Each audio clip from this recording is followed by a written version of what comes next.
बाबर आजम की लेके इंजरी को लेके एक इंक्वायरी करा रहे हैं कि ये कैसे हो सकता है कि फ़खर भी अनफिट है कि वर्ल्ड कप ख़त्म होने के बाद ये दो प्लेयर की इंजरीज तो हमारे सामने है।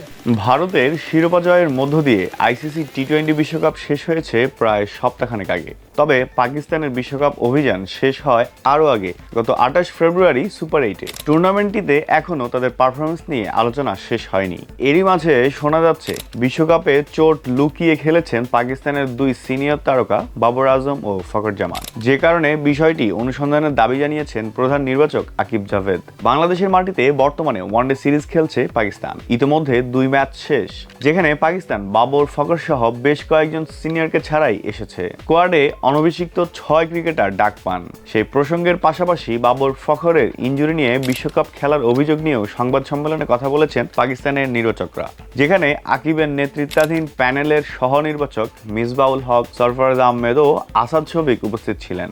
আকিব জাভেদ বলেন, কয়েকজন ক্রিকেটার এই সিরিজে অর্থাৎ বাংলাদেশে নেই।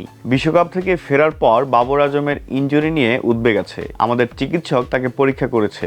চোটের কারণে এই সিরিজ অথবা ঘরোয়া ন্যাশনাল টি-20 কাপে নেই তিনি। যদিও তিনি ইনজুরি আক্রান্ত, তবুও খেলতে চেয়েছিলেন। ফখরের চোটও রয়েছে, যে কারণে আমরা বিষয়টি নিয়ে ক্রিকেট বোর্ডকে অর্থাৎ পিসিবিকে অনুসন্ধান করার অনুরোধ জানিয়েছি। কিভাবে বিশ্বকাপের পরপরই ফখরও আনফিট হয়ে যান, এই দুজনের ইনজুরির তথ্য আমাদের কাছে এসেছে। পাকিস্তানের কোচ এবং ফিজিওর প্রতি প্রধান নির্বাচকের প্রশ্ন, বিশ্বকাপে তারা যখন খেলছিলেন সেখানে কি তাদের ফিটনেস ঠিকভাবে দেখভাল করা হয়নি? তারা কি পুরো ফিট না হয়ে স্কোয়াডে ছিলেন? আমরা নির্বাচক, আমাদের বিষয়গুলো জানা উচিত।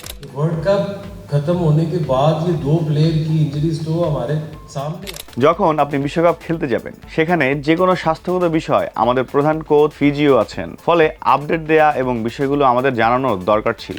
বিশ্বকাপের গ্রুপ পর্বে সুযোগ না পেলেও সুপার 8-এর 2 ম্যাচে পাকিস্তানের একাদশে ছিলেন ফখর জামান, যেখানে তিনি 187.93 স্ট্রাইক রেটে 109 রান করেন। বাবর 6 ম্যাচে 112.34 স্ট্রাইক রেটে তার ব্যাটে আসে স্রেফ 91 রান। এই অবস্থায় যদি প্রমাণিত হয় যে ফখর জামান চোট নিয়ে বিশ্বকাপ খেলেছেন, তবে শাস্তি পেতে পারেন এই দুই তারকা ক্রিকেটার।